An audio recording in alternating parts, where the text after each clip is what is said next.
ദൈവത്തിൻ്റെ അതിപരിശുദ്ധ നാമം വാഴ്ത്തപ്പെടുമാറാകട്ടെ. സങ്കീർത്തനങ്ങൾ 23-ന്റെ 4 വേദഭാഗം. കൂരിരുൾ താഴ്വരയിൽ കൂടി നടന്നാലും ഞാൻ ഒരു അനർത്ഥവും ഭയപ്പെടുകയില്ല. നീ എന്നോടുകൂടെ ഇരിക്കുന്നുവല്ലോ, നിന്റെ വടിയും കോലും എന്നെ ആശ്വസിപ്പിക്കുന്നു. നാം കടന്നു പോകുന്ന വഴികൾ എപ്പോഴും സുഗമമായിട്ടുള്ള വഴികൾ ആകണമെന്നില്ല.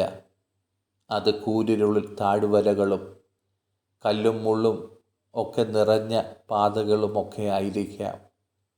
ആ യാത്രയിൽ കഠിനതയുണ്ട്, ബുദ്ധിമുട്ടുകളുണ്ട്, പ്രയാസങ്ങളൊക്കെ ഉണ്ട്.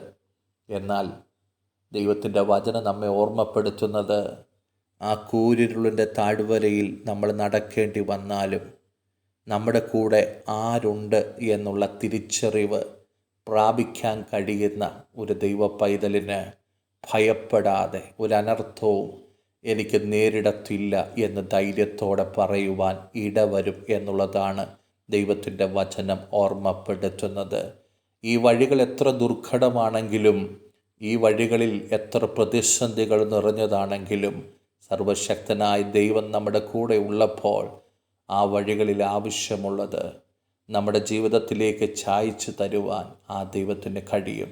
നമുക്കെതിരെ കടന്നു വരുന്ന ശത്രുമണ്ഡലങ്ങളെ നീക്കി നമുക്ക് മുമ്പിൽ വഴി കാണിച്ചു തരുവാൻ ദൈവം വിശ്വസ്തനാണ് എന്ന് തിരുവചനം ഓർമ്മപ്പെടുത്തുന്നു. അതുകൊണ്ട് ആ സങ്കീർത്തനക്കാരൻ ഓർമ്മപ്പെടുത്തുന്നത്, നിന്റെ വടിയും കോലും എന്നെ ആശ്വസിപ്പിക്കുന്നു. ദൈവമക്കളെ, ഈ പ്രഭാതത്തിൽ ദൈവ സാന്നിധ്യം നമ്മുടെ കൂടെ ഉണ്ട് എന്നുള്ള തിരിച്ചറിവ് പ്രാപിക്കുവാൻ കഴിയുന്നുവെങ്കിൽ ആ ദൈവത്തിൻ്റെ കരത്തിൻ്റെ പ്രവൃത്തി ജീവിതത്തിൽ കണ്ടുകൊണ്ട് ആശ്വാസം പ്രാപിക്കുവാൻ നമുക്ക് ഓരോരുത്തർക്കും ഇടവരും. സ്വർഗീയ കർത്താവേ, വിശ്വാസത്തോടെ ദൈവത്തിൻ്റെ സന്നിധിയിലേക്ക് ഞങ്ങൾ അടുത്തു വരികയാണ്. ഞങ്ങളുടെ മുമ്പിലുള്ള വഴികൾ ദുർഘടമായ വഴികളാണ്, കൂരിരുൾ താഴ്വരകളാണ്. എന്നാൽ അതിൻ്റെ നടുവിലും ആശ്വസിപ്പിക്കുന്ന, ശക്തീകരിക്കുന്ന, അനുഗ്രഹിക്കുന്ന ദൈവസാന്നിധ്യം കൂടെയുള്ളതിനായി സ്തോത്രം. യേശു കർത്താവിൻ്റെ നാമത്തിങ്കൽ തന്നെ. ആമേൻ.